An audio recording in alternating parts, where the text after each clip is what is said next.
Audio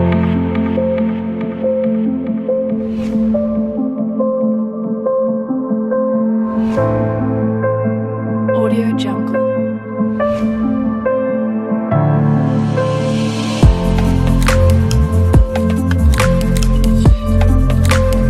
Audio Jungle.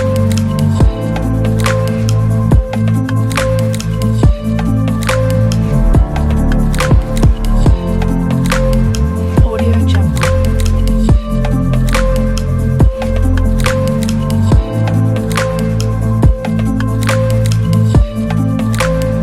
Audio Jungle.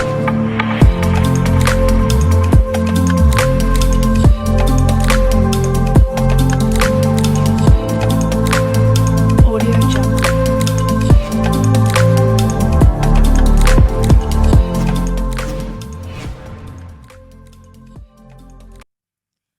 Shalom Bapak Ibu Saudara yang terkasih, sungguh luar biasa pada hari ini kita dapat berjumpa kembali, beribadah kembali, datang kepada Tuhan. Kita boleh menjalani minggu-minggu kemarin dengan penuh antusias dengan segala permasalahan yang ada. Tapi biarlah pada hari ini kita beribadah, kita dikuatkan, diperbaharui kembali. Sehingga semangat kita akan kembali berkobar-kobar untuk melayani Tuhan, untuk mengasihi Dia lebih lagi. Sehingga di dalam menjalani hari-hari ke depan dengan penuh antusias dan semangat yang datang dari Tuhan. Mari Bapak Ibu Saudara, kita akan datang kepada Tuhan.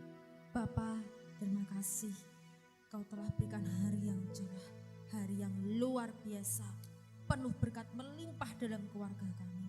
Terima kasih Tuhan, Engkau masih memberikan kami kesehatan sampai hari ini. Terima kasih Engkau masih memberikan kami kesempatan untuk hari ini. Terima kasih Bapa, sedang Engkau beracara pada hari ini. Urapi hamba-Mu yang akan menyampaikan firman-Mu, sehingga menguatkan setiap kami, menyegarkan setiap kami. Di dalam nama Tuhan Yesus Kristus, hamba telah berdoa dan mengucap syukur. Haleluya. Amin. Ya Yesus, tak akan pernah kami sesali, karena Engkau akan menyediakan mahkota kehidupan dalam hidup kami Tuhan. Benar Tuhan. Tak akan pernah ku sesali mengiring Yesus sepanjang hidupku, lewati lembah air mata, ku saksikan kemuliaan-Mu dinyatakan. Berapapun harga yang harus ku bayar, ku kan tetap setia melayani, mengasihi-Mu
Haleluya Yesus.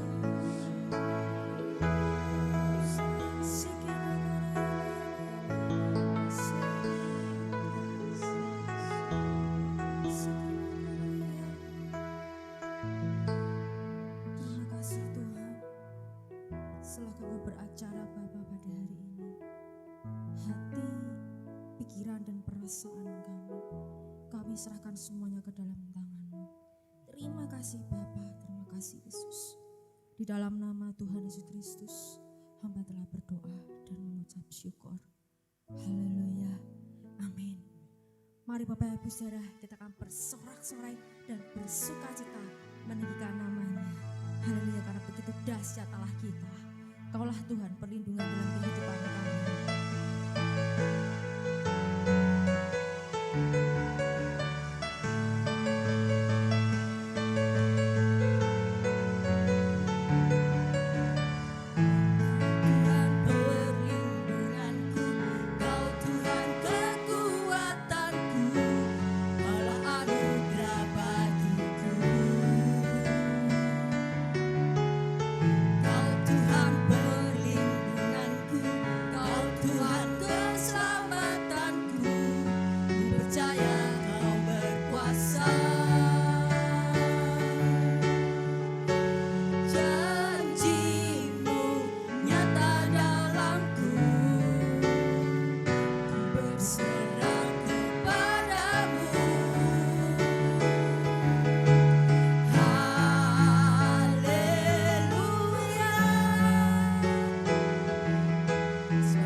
Saudara, saatnya kita merenungkan firman yang akan disampaikan oleh hambanya.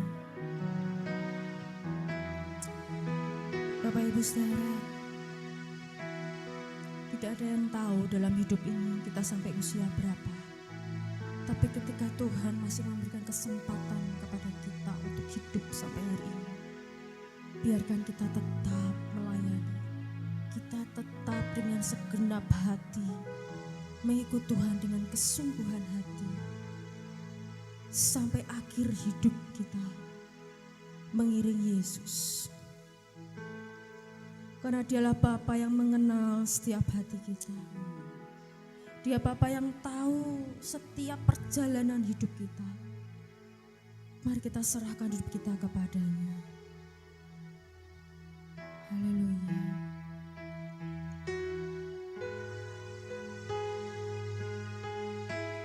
Benar Bapa.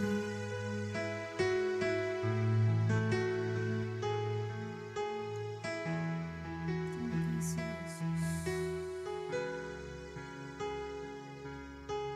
Tiada Allah seperti-Mu Bapa. Bapa, Engkau mengenalku lebih dari siapapun. Engkau tahu ceritaku dan isi hatiku. Tak peduli masa lalu, Engkau tetap memilihku. Ubahkanku, sempurnakan, jadi karya yang indah. Kini aku percaya tiada yang mustahil bagiku. Kuasa-Mu kuatkanku, dasarku berharap.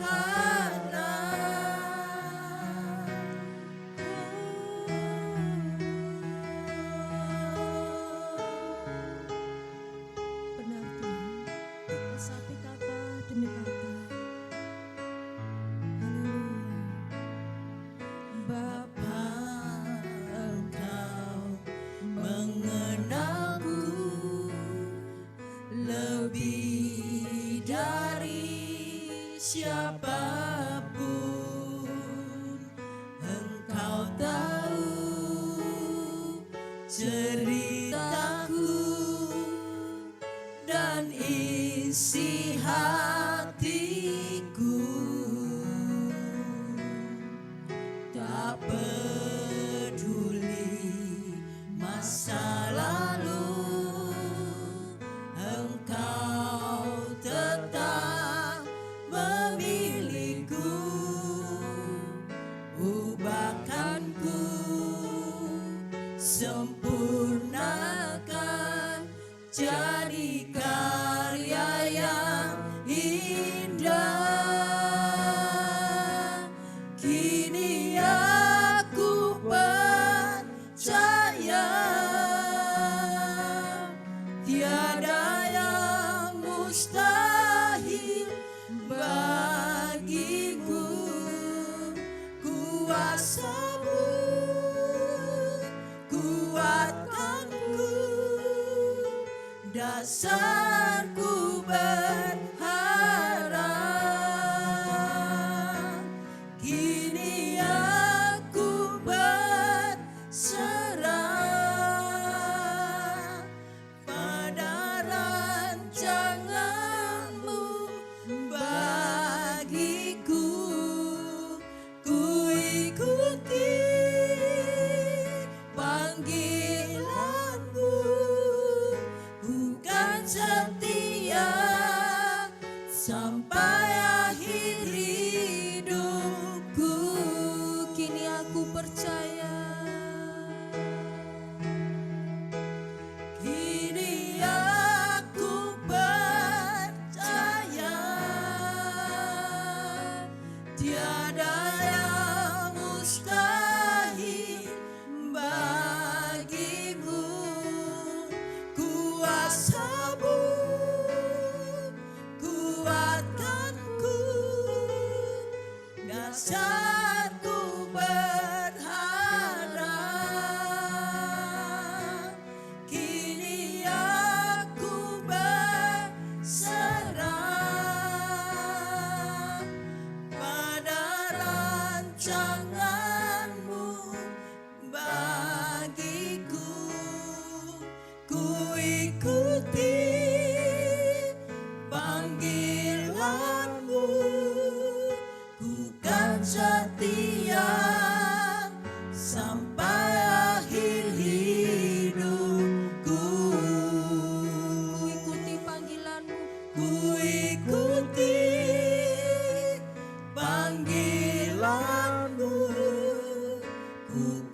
setia sampai akhir hidupku. Sembah Dia. Benar Bapa. Panggilanmu ku kan setia sampai akhir hidupku. Biarlah kesetiaan itu muncul dari hati kami ya Tuhan. Sembah Dia.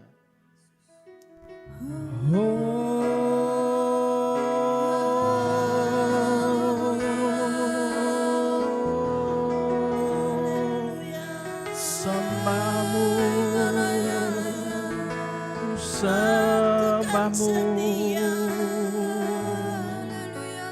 Aku kan setia pada panggilanmu Tuhan. Inilah hidup kami.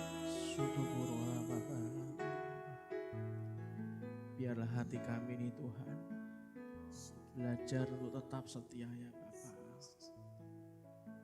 Setia sesuai dengan apa yang Kau izinkan terjadi dalam hidup kami Tuhan.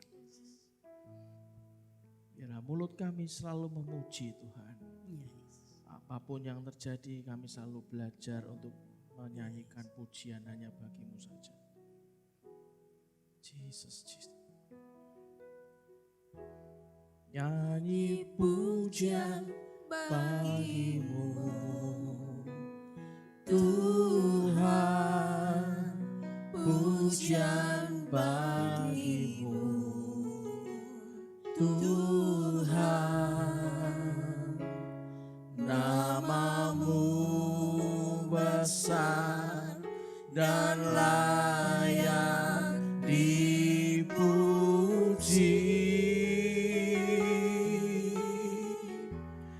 Nyanyi pujian bagi-Mu Tuhan, pujian bagi-Mu Tuhan. Nama-Mu besar dan layak dipuji. I sing praises to your name. I sing praises to your name. Oh Lord, praises to your name. Oh Lord, for your name is great and worthy to be praised. I sing praises to your name. Oh Lord, praises to your name. Oh Lord, for your name is great and worthy to be praised. Sekali lagi, I sing praises to your name. Oh Lord, praises to your name. Oh Lord, for your name is great and worthy to be praised. I sing praises to your name. Oh Lord, praises to your name. Oh Lord, for your name is great and worthy to be praised. For your name is great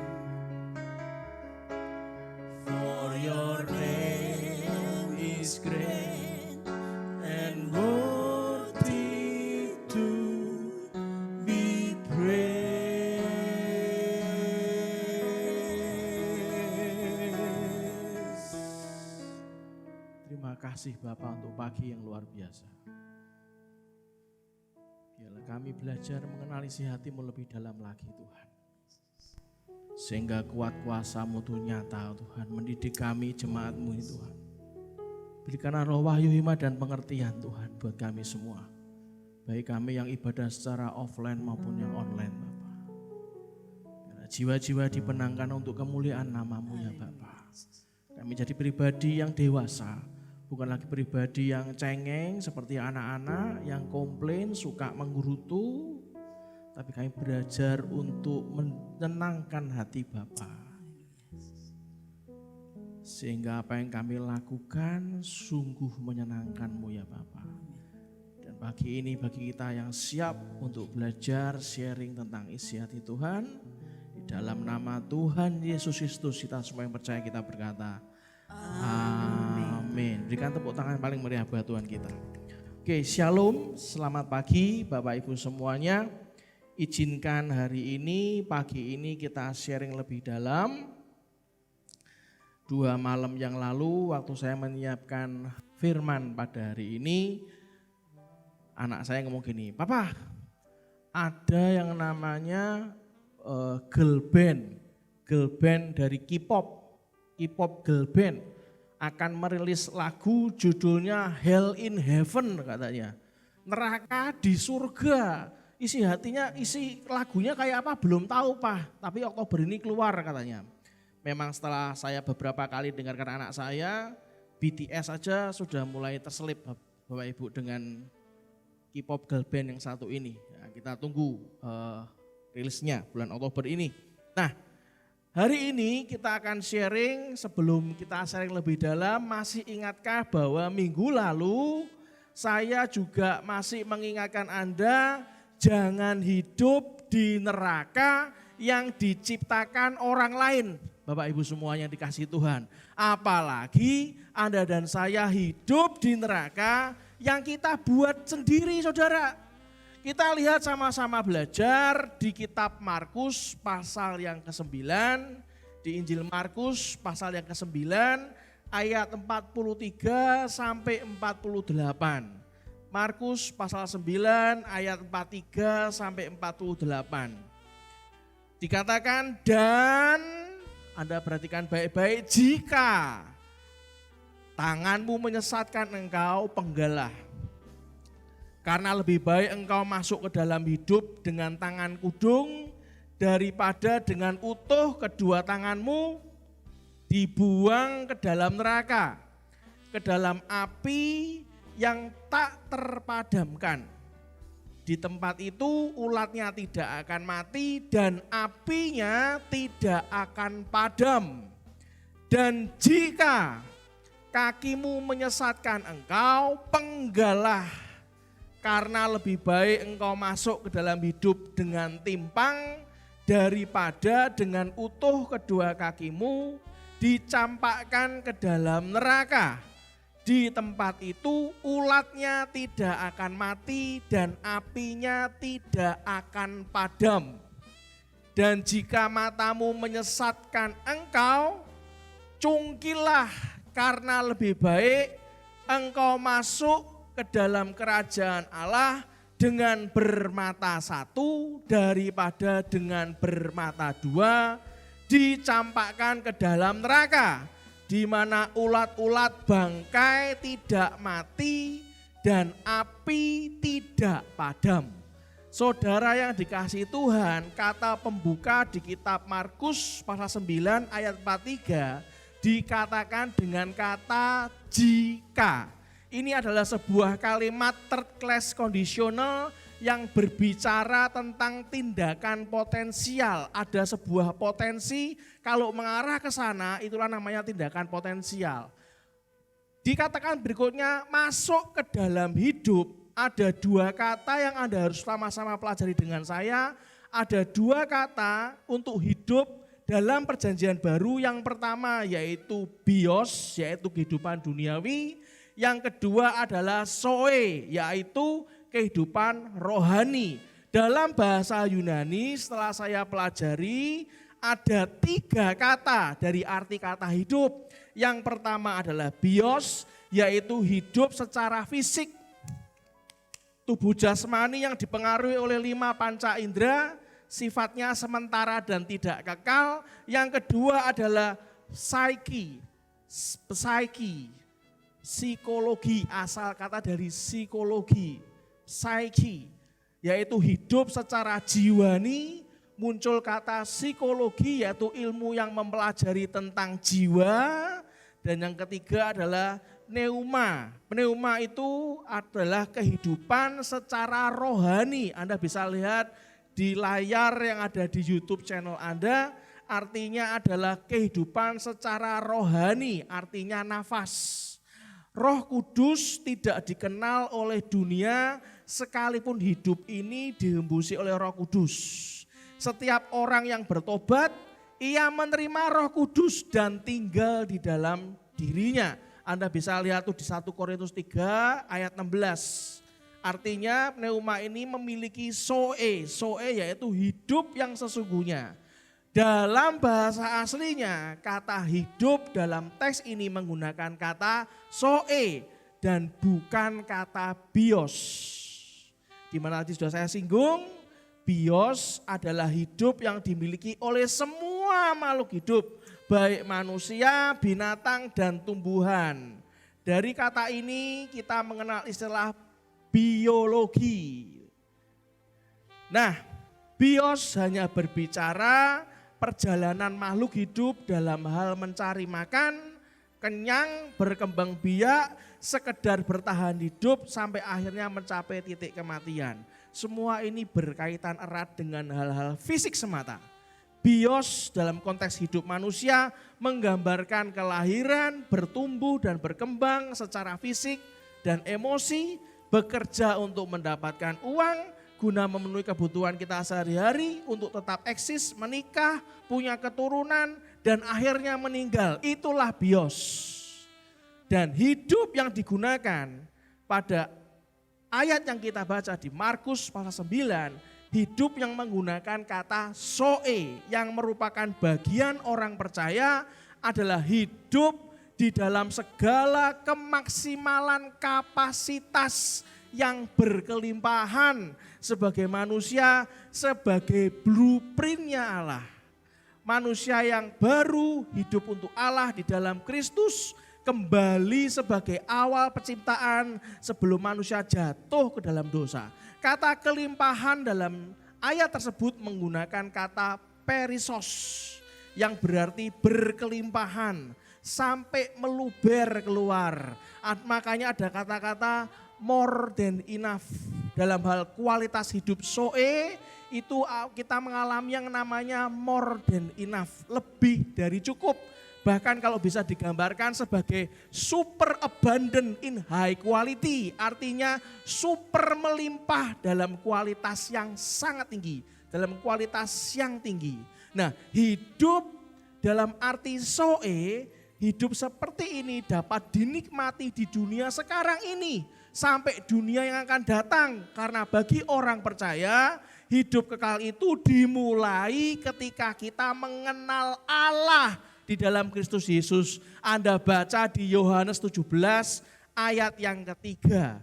Saudara yang dikasihi Tuhan, hidup zoe yang akan penuh dengan berkat, tidak kekurangan apapun dan bertujuan untuk satu saja, memuliakan Tuhan, dapat menjadi berkat bagi manusia lainnya, bagi sesama kita. Kita kalau ingin lihat di Kejadian pasal pertama ayat 26 sampai 28. Nah, untuk itulah marilah pagi ini kita belajar lebih lagi pengenalan akan Tuhan kita akan termanifestasi pada seluruh aspek hidup saudara dan saya. Yang setuju katakan amin. Bapak Ibu yang dikasihi Tuhan, di dalam nafas ilahi ada hidup yang namanya zoe, yang berkelimpahan. Yesus berbicara tentang memasuki dunia rohani, yaitu hidup kekal. Hal ini disejajari oleh frase kerajaan Allah. Kalau Anda lihat di kitab Markus pasal yang ke-9 ayat 47. Orang percaya bisa masuk kerajaan itu sekarang dan dalam beberapa hal akan mengalami surga itu sejak saat ini. Anda bisa lihat di Efesus pasal yang kedua ayat 5 dan 6. Jadi pagi ini kita belajar di kitab Markus ini, Tuhan tuh ingin supaya kita tuh menggambarkan sebuah hidup tuh dengan cara yang bagaimana. Dalam perjanjian baru yang pertama, kita akan mengerti bahwa kita itu harus tahu bahwa dunia yang akan datang itulah kehidupan kekal.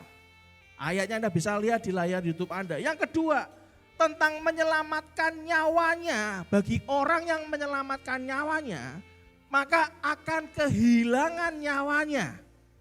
Anda bisa baca di Markus 8 ayat 35.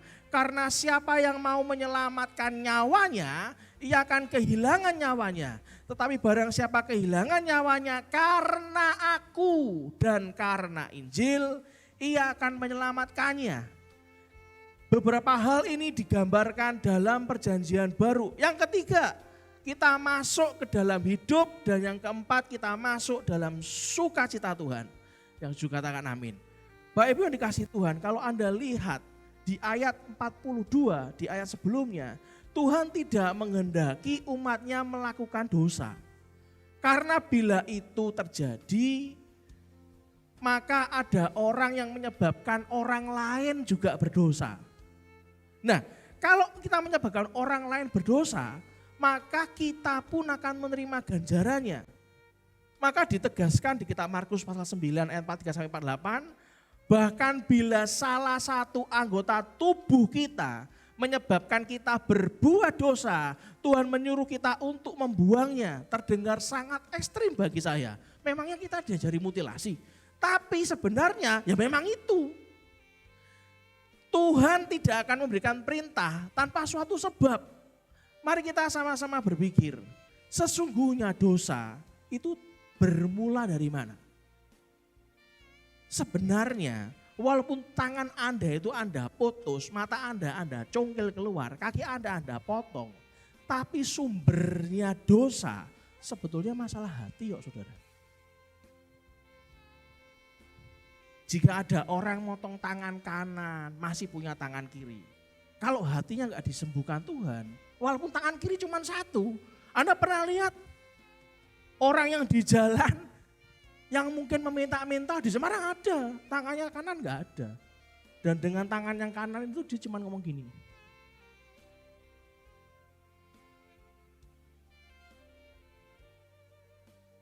Selama hatinya tidak dibentuk Tuhan, dengan satu tangan pun dia tetap bisa berbuat dosa kok.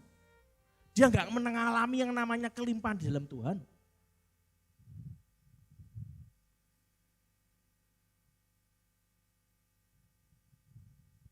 Dan walaupun Anda dan saya memotong semua anggota tubuh, saya beritahu masih ada pikiran dan hati yang dapat berbuat dosa kok. Maka ayat ini mengajarkan kita pagi ini bahwa kita melihat bahwa sesungguhnya yang Tuhan inginkan adalah keaktifan kita melawan segala sesuatu yang akan menjauhkan diri kita dari Tuhan. Yang setuju katakan amin. Sebab pencobaan datang melalui tangan dengan apa yang kita lakukan. Pencobaan datang itu justru melalui kaki yang mendorong kita ke tujuan kita, kemana kita pergi. Bahkan kalau Anda tidak dengan hati yang dibereskan, melalui mata Anda dan saya dengan apa yang kita lihat, kita berdosa, saudara. Di ayat Markus pasal 9, ayat 43-48 dimaksudkan supaya aktiflah melawan dosa. Sangat perlu untuk saudara dan saya, sangat perlu untuk kita lakukan. Karena kalau tidak, nerakalah yang akan menjadi bagian kita. Anda baca di ayat 47. Untuk itu murid Tuhan perlu melatih diri agar tidak kehilangan upah imannya. Dalam kehidupan sebagai murid Tuhan, kita tidak akan lepas dari ujian demi ujian yang diberikan Allah. Kenapa ujian itu ada? Anda tanya sama anak Anda, "Yo, nih, Dek, Kak, kamu kenapa kok tiap akhir 3 bulanan gitu kan, trimester mesti ada ujian?" Coba Anda cek kenapa ujian. Ya karena untuk membuat dia itu paham akan apa yang dia sudah pelajari. Sehingga perlu diuji, maka setelah lulus akan dilanjutkan pelajaran berikutnya. Sama dengan Tuhan saudara. Ujian itu bagai garam pada makanan yang akan memberikan rasa serta mencegah pembusukan. Coba Anda bandingkan sendiri di Yakobus pasal yang pertama ayat 2 sampai ke 4. Namun jika garam menjadi tawar, maka hasil yang diinginkan tidak akan tercapai. Begitu pula jika kita tidak memandang penting ujian dari Allah. Kalau kita tidak memandang ujian Allah itu penting, Anda dan saya akan kebal. Sehingga ujian yang dari Tuhan tidak lagi mendatangkan manfaat buat saudara dan saya.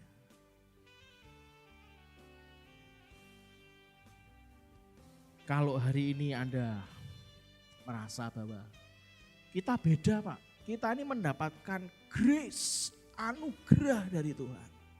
Hari ini saya harus ngomong ke Anda.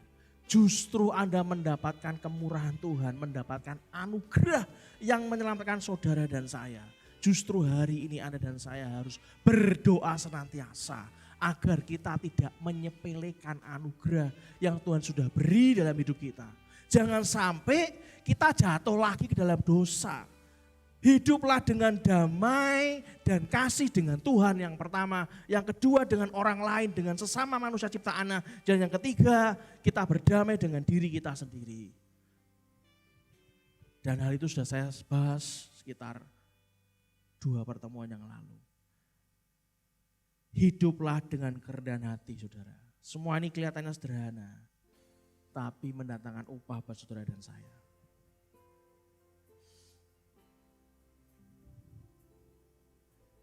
Kenapa ayat ini ditulis yang menurut saya analoginya termasuk keras? Yesus lebih menekankan kesesatan dari sisi internal atau kehidupan pribadi para murid dan pengikutnya. Yesus tidak mau ada kesesatan. Itulah kenapa dikatakan kalau sampai analogi anggota tubuh di ayat 43, tanganmu menyesatkan, penggal. Kakimu menyesatkan, penggal. Mata menyesatkan, congkil. Yesus ingin mengingatkan para murid dan pengikut-pengikutnya agar memperhatikan kehidupan pribadi mereka. Hawa nafsu dan keinginan daging jika tidak Anda dan saya waspadai, jika tidak diwaspadai oleh para murid dan pengikut-pengikutnya, mereka pun juga jatuh dalam dosa saudara. Itulah ketika hal ini terjadi, saya juga minggu lalu beberapa minggu mengingatkan Anda dan saya hidup di dunia itu merepresentasikan Tuhan di dunia. Mewakili keberadaan Tuhan. Jangan ngisi-ngisi saudara. Murid-muridnya juga dididik oleh Tuhan. Sebagai pribadi yang pernah hidup dengan Kristus. Di saat Kristus waktu hidup. Saat bersama dengan para muridnya. Mereka itu ibarat tanda petik jadi public figure saudara. Dalam posisi ini para murid dituntut untuk selalu hidup sempurna dan mampu menjawab kebutuhan masyarakat. Sebagai garam yang dibutuhkan banyak orang. Itu kalau Anda lanjutkan di ayat 49 sampai 50. Bagaimana Pak caranya Pak? Supaya saya bisa tidak jatuh dalam dosa. Bersikaplah tegas saudara. Bersikaplah tegas kepada diri sendiri. Analogi memenggal tangan dan kaki serta mencungkil mata menunjukkan betapa seriusnya para murid harus menjaga diri.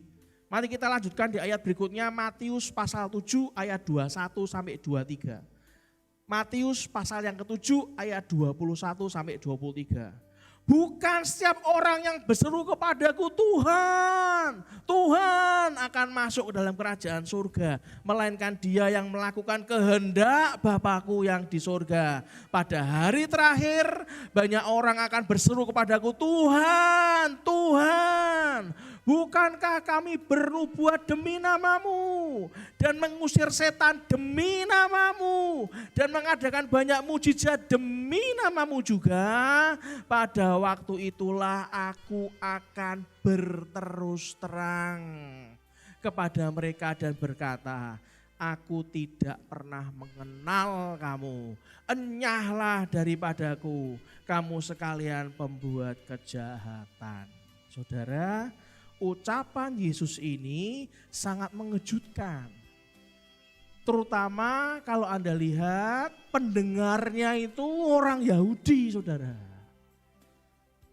Ada semacam anggapan dasar bahwa mereka yang karena keturunan Abraham, mereka pasti umat pilihan Allah. Mereka pasti miliknya Allah. Hari ini saya harus ngomong, oh ya? Terus kalau umat pilihan Allah, seenaknya sendiri gitu. Terus kalau sudah menjadi keturunan Abraham, Anda bisa hidup seenaknya sendiri. Anda bernubuat pakai nama Yesus, menyembuhkan orang sakit pakai nama Yesus. Hidup dalam dosa terus, dalam daging terus Anda enggak apa-apa gitu. Kita sama-sama belajar. Kita lihat ayatnya. Lukas 16 ayat 23 sampai 31. Lukas 16 ayat 23 sampai 31. Saya akan bacakan buat Anda. Orang kaya itu juga mati. Siapa bilang orang kaya nggak bisa mati? Ayat ini dikatakan orang kaya itu juga mati lalu dikubur. Dan sementara ia menderita sengsara di alam maut, ia memandang ke atas dan dari jauh dilihatnya Abraham. Dan Lazarus duduk di pangkuannya. Lalu ia berseru katanya, perhatikan baik-baik. Bapak Abraham, kasihanilah aku. Suruhlah Lazarus supaya ia mencelupkan ujung jarinya ke dalam air dan menyejukkan lidahku. Sebab aku sangat kesakitan dalam nyala api ini. Tetapi Abraham berkata, anak. Loh. Kalau Abraham dipanggil Bapa dan Abraham memanggil dia anak, berarti dia juga salah satu keturunan Abraham. Salah satu umat Allah, umat yang katanya milik Allah. Abraham berkata apa? Anak, ingatlah bahwa engkau telah menerima segala yang baik sewaktu hidupmu. Sedangkan Lazarus segala yang buruk. Sekarang ia mendapat hiburan dan engkau sangat menderita. Selain daripada itu, di antara kami dan engkau terbentang jurang yang tak terseberangi, supaya mereka yang mau pergi dari sini kepadamu, ataupun mereka yang mau datang dari situ kepada kami, tidak dapat menyeberang. Kata orang itu, kalau demikian aku minta kepadamu Bapa, supaya engkau menyuruh dia ke rumah ayahku. Sebab masih ada 5 orang saudaraku, supaya ia memperingati mereka dengan sungguh-sungguh, agar mereka jangan masuk kelak ke dalam tempat penderitaan ini. Tetapi kata Abraham, ada pada mereka kesaksian Musa dan para nabi, baiklah mereka mendengarkan kesaksian itu. Jawab orang itu, tidak Bapak Abraham. Anda tegas, Anda bisa membaca dalam perikop ini saja. Anda langsung tahu dia manggil Bapak Abraham sudah 2 kali, 3 kali malahan. Dan memang benar-benar ini keturunan, salah satu keturunan Abraham. Tetapi jika ada seorang yang datang dari antara orang mati, kepada mereka akan bertobat. Kata Abraham kepadanya, jika mereka tidak mendengarkan kesaksian Musa dan para nabi, maka tidak juga akan mau diyakinkan sekalipun oleh seorang yang bangkit dari antara orang mati. Yang pertama, orang kaya bisa mati gak? Oh bisa. Jemaat GBI Lamtera jangan datang ke gereja GBI Lamtera untuk punya motivasi melipat gandakan uang. Loh kan pernah banyak kesaksian Pak. Ya saya tahu. Yang masuk ke telinga saya banyak. Bahkan sampai 10 kali lipat. Bolak-balik malahan. Tapi saya beritahu. Jangan punya motivasi ke arah berkatnya. Kalau Anda hidup mendukakan hatinya. Saya beritahu. Anda pun akan dikatakan apa? Tidak kenal. Allah tidak mengenal engkau. Jangan fokus kepada berkatnya. Fokus fokus kepada Tuhan. Setuju saudara? Hal yang kedua yang ingin saya tanyakan. Orang Kristen bisa masuk neraka enggak? Yang enggak bisa angkat tangan. Yang bilang orang Kristen bisa masuk neraka, angkat tangan.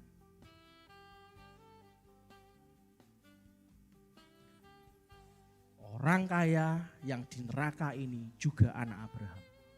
Bukankah ia bagian dari bangsa pilihan? Bukankah ia bangsa yang sudah dikhususkan Tuhan? Bukankah dia ini orang percaya? Bukankah dia ini mengenal Abraham dan orang ini juga dikenal oleh Abraham? Supaya tidak mengganggu konsentrasi Anda. Saya tanya yang lain dulu. Di luar yang beragama Kristen, bisa masuk neraka enggak? Bisa. Yang beragama Kristen bisa masuk neraka enggak? Oh bisa. Kalau yang agama Kristen bisa, pertanyaan saya berikutnya, pendeta bisa masuk neraka enggak? Bisa. Jemaatnya bisa masuk neraka? Oh bisa. Worship leadernya, pemain musiknya, choirnya, asyirnya, yang hitung persembahan, kolektan, bisa masuk neraka enggak? Tak jawab ya, bisa.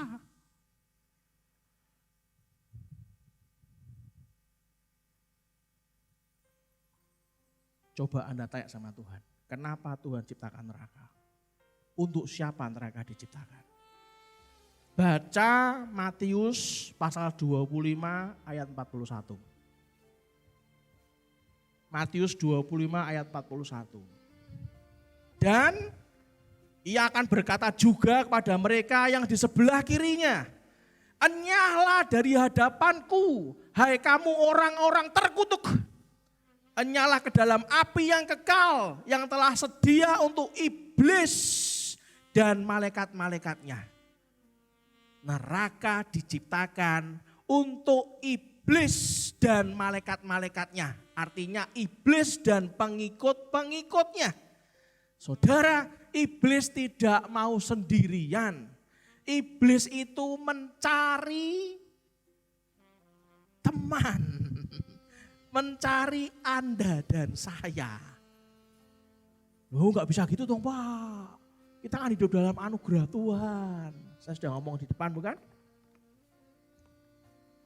Tuhan memberikan anugerah kepada kita itu tujuannya untuk tidak melenceng ke kiri ataupun ke kanan. Tapi untuk terus lurus sesuai dengan destiny atau takdirnya Tuhan. Camkan itu baik-baik saudara.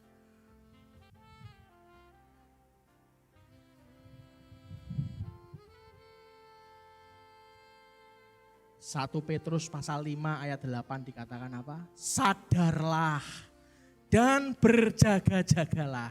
Lawanmu si iblis berjalan keliling sama seperti singa yang mengaum-ngaum dan mencari orang, bukan mencari mangsa saudara.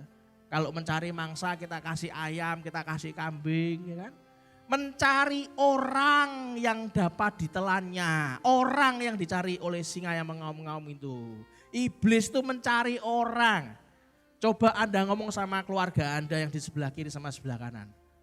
Kita orang enggak ya?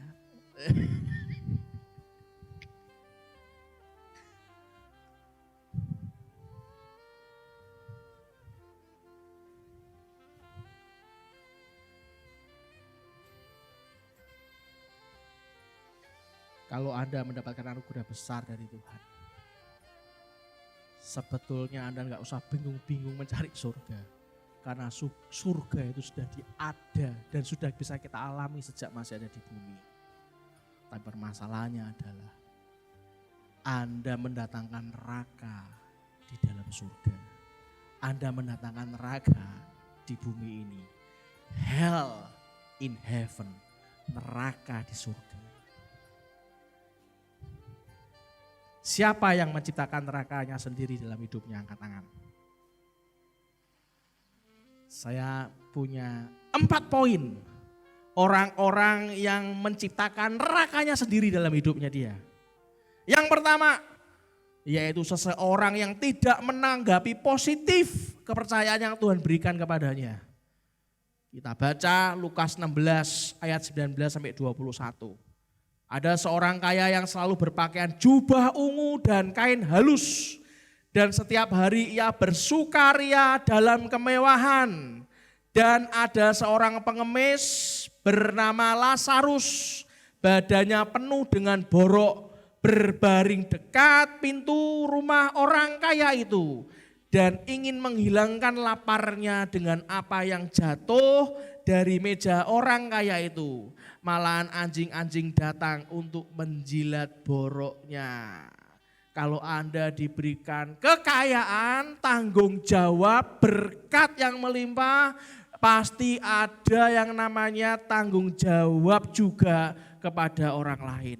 Masih ingatkah sharing minggu lalu bahwa pengorbanan, bentuk sacrifice yang keempat, yaitu pengorbanan yang menyenangkan Tuhan. Minggu lalu saya sudah sama-sama sharing, kita bisa lihat di YouTube channel minggu lalu, Ibrani 13 ayat 16, Ibrani pasal 13 ayat 16 dikatakan, dan janganlah kamu lupa berbuat baik dan memberi bantuan, sebab korban-korban demikianlah yang berkenan kepada Allah. Artinya apa? Orang yang tidak menanggapi positif kepercayaan yang Tuhan berikan kepadanya, mereka yang tidak bisa berbuat baik kepada sesamanya, padahal dia bisa, dikatakan apa? Dia juga mendatangkan neraka sendiri dalam hidupnya. Tuhan tidak suka, saudara.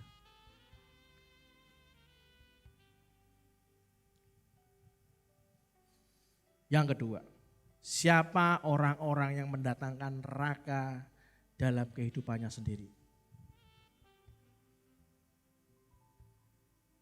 Kita lihat di Matius 25 ayat 11 sampai 13. Matius pasal 25 ayat 11 sampai 13.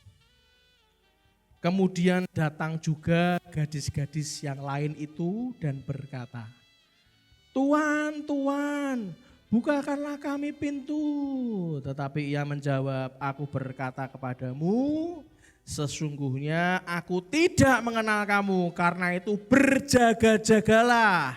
Sebab kamu tidak tahu akan hari maupun akan saatnya. Orang-orang yang mendatangkan neraka dalam hidupnya adalah orang-orang yang tidak siap. Anda bisa melihat keadaan Ayub saat dia dipenuhi dengan kelimpahan, istrinya diam saja. Saat Ayub mendapatkan cobaan, ujian yang mengerikan, istrinya menjerit. Ngomong apa sama Ayub? Masih bertekunlah engkau di dalam kesalehanmu, katanya. Kutukilah Allahmu dan matilah. Anda baca di Ayub pasal 2 ayat 9 sampai 10. Pas soge menengai, pas bonjrot provokasi. Masih bertekunlah engkau dalam kesalehanmu, katanya. Kutukilah Allahmu dan matilah. Istri Ayub tidak siap. Dia mendatangkan neraka dalam dirinya sendiri dan bagi keluarga Ayub. Tapi Allah memperhitungkan kesalehan Ayub dan Ayub dinilai siap. Kesalehan Ayub membuat Tuhan senang. Tapi membuat istrinya marah. Hati-hati buat Anda dan saya yang selalu menyepelekan tentang anugerah yang sudah Tuhan berikan dalam hidup saudara dan saya. Yang ketiga, bagaimana orang-orang yang mendatangkan neraka dalam hidupnya. Kita baca di Matius 25 ayat 29 sampai 30. Matius 25 ayat 29 sampai 30. Karena setiap orang yang mempunyai, kepadanya akan diberi, sehingga ia berkelimpahan. Tetapi siapa yang tidak mempunyai, apapun juga yang ada padanya akan diambil daripadanya. dan campakkanlah hamba yang tidak berguna itu ke dalam kegelapan yang paling gelap. Di sanalah akan terdapat ratap dan gertak gigi. Kertak gigi. Artinya apa? Orang yang mendatangkan neraka dalam hidupnya sendiri adalah orang-orang yang tidak mau mengembangkan talentanya. Yang puas dengan apa yang dia punyai sekarang. Tidak mau bertanya dengan hikmatnya. Tidak mau menambah pengetahuan, pengenalan akan Tuhan. Pengenalan akan mengelola apa yang sudah Tuhan percayakan.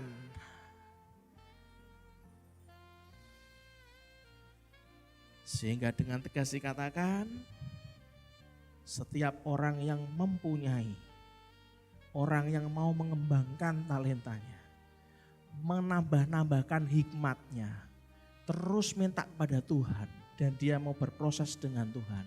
Kalau dia punya itu, kepadanya akan diberi sehingga ia berkelimpahan. Tapi bagi orang yang malas, yang sudah cukup berpuas diri dan tidak mau menambah-nambahkan hikmat lebih lagi, maka orang yang tidak mempunyai apapun juga yang ada padanya akan diambil daripadanya dan dicampakkan. Dan dikatakan apa? Dan campakkanlah hamba yang tidak berguna itu ke dalam kegelapan yang paling gelap. Siapa yang paling hebat di tempat ini? Siapa yang paling punya hikmat, yang paling jenius? Demi kasih Tuhan saya harus ngomong ke Anda, hati-hati. Yang terakhir, orang yang mendatangkan neraka dalam kehidupan dia sendiri. Kita baca Matius pasal 7 ayat 21 sampai 23. Matius pasal 7 ayat 21 sampai 23. Tadi sudah saya singgung di depan ayat ini. Saya akan ulangi buat Anda, buat nutup perjumpaan kita. Bukan setiap orang yang berseru kepadaku Tuhan, Tuhan akan masuk ke dalam kerajaan surga, melainkan dia yang melakukan kehendak Bapakku yang di surga.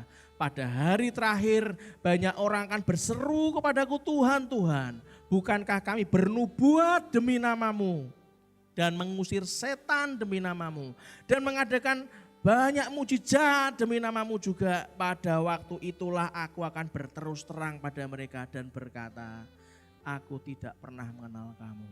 Enyalah daripadaku kamu sekalian pembuat kejahatan. Tuhan benci sama orang yang munafik, saudara.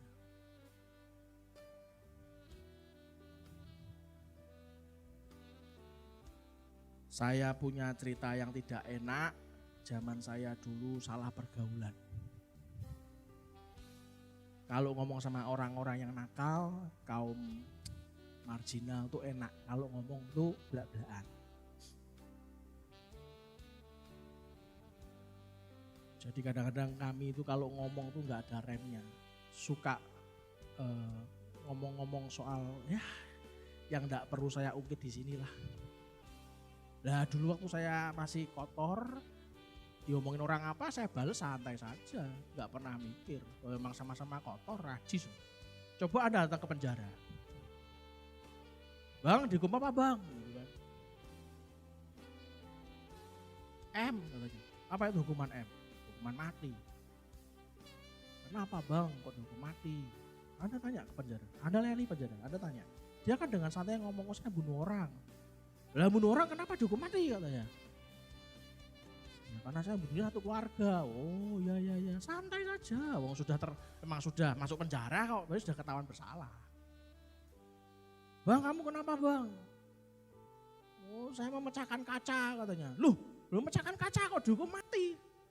Emang kaca yang mana? Kaca di tempat kerja saya katanya. Loh kaca apa? Di tempat kerja kok kamu dihukum mati? Kacanya kapal selam katanya. Yo jelas aja kapal selam lagi menyelam dipecah, yo jelas mati kabeh sak kapal selam. Saya juga memecahkan kaca pesawat terbang, aku terbang, yo mati semua. Tapi saya beritahu, Orang-orang yang marginal begitu, yang mungkin mengenal Yesus pun tidak, malah mungkin mereka lebih tulus kalau berrelationship itu nggak pakai pura-pura, saudara. Yang paling sulit adalah kalau kita dalam lingkungan gereja. Dalam lingkungan yang namanya sesama pengikut Kristus. Sesama orang Kristus itu yang sulit, Bu. Ya ampun Bapak Ibu, Anda kalau salah memilih teman, salah memilih pergaulan, di depan kita itu ngomongnya apa? Shalom. Aduh GBU, Tuhan memberkati, Solideo Gracia, semua disebutkan semua Bapak Ibu. Tapi begitu Anda lewat, ngerti gak?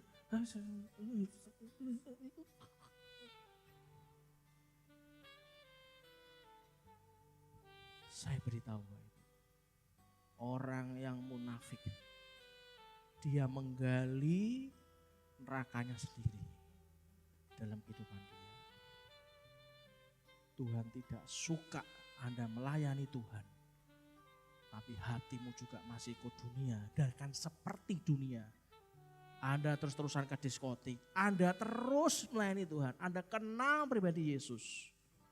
Tapi masih suka marah-marah yang gak karu-karuan, terlalu over marahnya. Aduh. Saudara dan saya merepresentasikan Tuhan. Jangan mendukakan hati Tuhan, karena kehidupan Anda dilihat banyak orang. Jadikan heaven in the dark. Jadikanlah surga di tengah-tengah kegelapan sekitar kita. Jangan bawa neraka di dalam surga yang Tuhan sediakan. Amin, saudara. Di musik maju ke depan. Saya percaya tidak mudah mengenali diri sendiri dan membuat pengenalan akan diri sendiri, disesuaikan, dipaksakan masuk seperti yang Tuhan suka. Itu tidak mudah, saudara, saya tahu. Hanya orang-orang yang mau rendah hati, saudara. Yang mau berkata, Tuhan aku ini najis.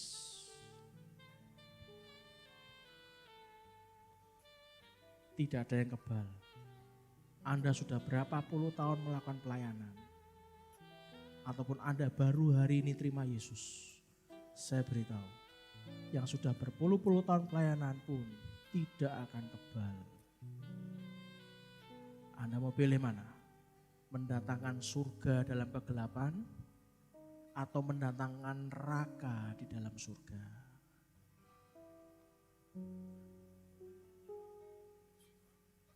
Hanya orang yang sungguh-sungguh mau memuji Tuhan dan mengakui namanya besar dan mulia. Dia yang tahu bahwa dia itu harus tunduk di bawah kaki Tuhan. Right? Mari kita nyanyi sama-sama. Nyanyi pujian bagimu Tuhan, pujian bagimu Tuhan,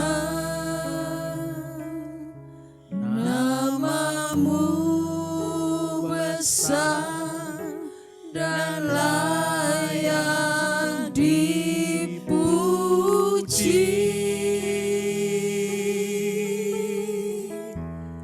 Nyanyian pujian bagimu Tuhan, pujian bagimu Tuhan, namamu besar dan layak dipuji. I sing praises to your name. I sing praises to your name. Oh Lord, praises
firman ini kami sudahi Bapa.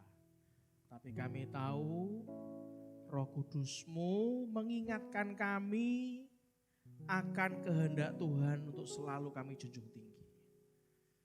Biarkan hati kami ini bisa lolos dari semua ujian-Mu ya Tuhan. Seperti Ayub pun lolos ujian walaupun istrinya tidak lolos. Hari ini firman ini disampaikan karena Engkau sampai hari ini mengasihi kami Tuhan. Mengingatkan akan terus bahaya akan dosa yang bisa kami bawa masuk ke dalam surga-Mu. Karena kami sendiri yang mendatangkan nerakanya Tuhan. Kalau sebentar lagi kamu memberikan persembahan. Bila hati kami tunduk, tanya kepada Tuhan. Berapa yang harus kami persembahkan buat Tuhan. Dan marilah kita semua yang siap menerima berkat Tuhan, kita mengangkatkan dua tangan kita. Dan aminkan doa berkat ini. Tuhan memberkati engkau dan melindungi engkau. Tuhan menyinari engkau dengan wajahnya dan memberi engkau kasih karunia. Tuhan menghadapkan wajahnya kepadamu dan memberi engkau damai sejahtera. Diberkatilah orang tuamu. Diberkatilah seluruh isi keluargamu. Diberkatilah semua keturunanmu. Diberkatilah studimu. Diberkatilah pekerjaan dan pelayananmu. Sampai masa pensiunmu dalam tangan Tuhan dan mendapatkan anugerah besar. Kemanapun kau pergi, keluar dan masuk, diberkati Tuhan. Dan kita akan dididik Tuhan menjadi kepala dan bukan ekor. Menjadi pemimpin yang takut akan Tuhan. Biarlah berkat dari Allah Bapa, Putra dan Roh Kudus. Yang selalu senantiasa memberikan kesehatan dan panjang umurmu. Di dalam nama Tuhan Yesus Kristus kita semua yang percaya kita katakan amin. Berikan tepuk tangan yang paling meriah buat Tuhan kita. Terima kasih dan Tuhan Yesus memberkati. I sing to your name, oh Lord, praises to your name, oh Lord, For your name is grace and worthy to be praised. I sing praises to your name, oh Lord, praises to your name, oh Lord, for your name is great and worthy to be praised.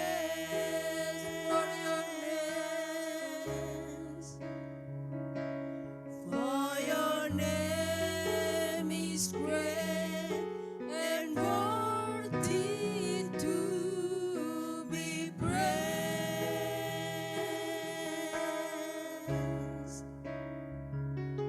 For your name is great and worthy to be praised.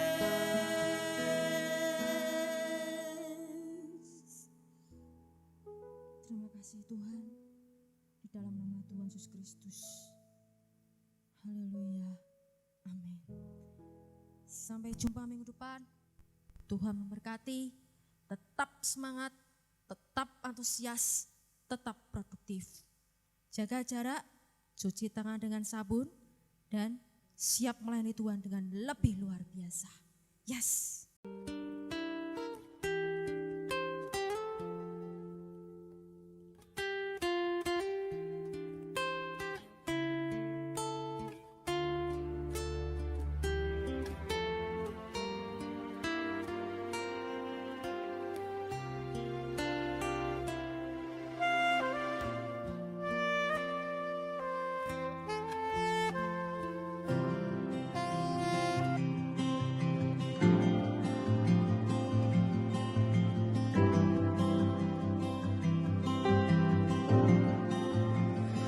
What gift of grace is Jesus my Redeemer? There is no more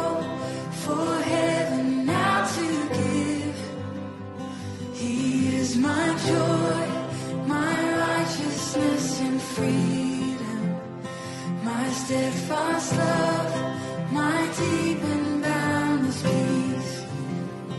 To this I hold, my hope is only Jesus. For my life is wholly bound to His. Oh, how strange and divine, I can sing all is mine, yet not I, but through Christ in me.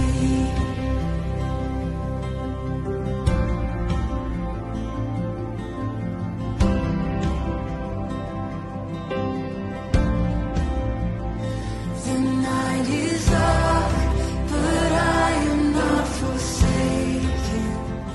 For by my side, the Savior, He will stay. I labor on in weakness and rejoicing. For in my need, His power is displayed. To this I hold, my shepherd will defend me. Through the deepest valley He will lead. Oh, the night has been won, and I shall overcome, yet not I, but through Christ in me.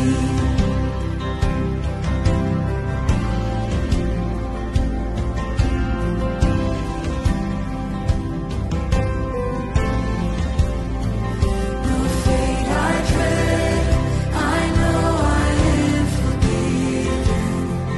The future sure, the price it has been paid.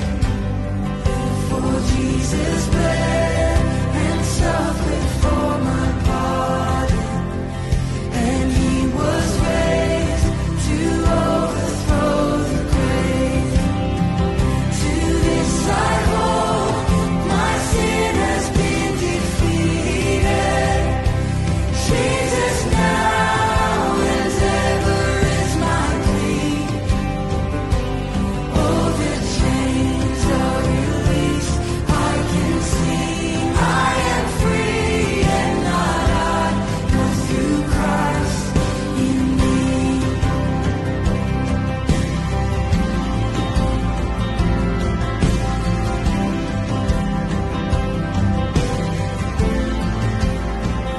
With every breath, I long to follow Jesus, for He has said that He will bring me home, and day by day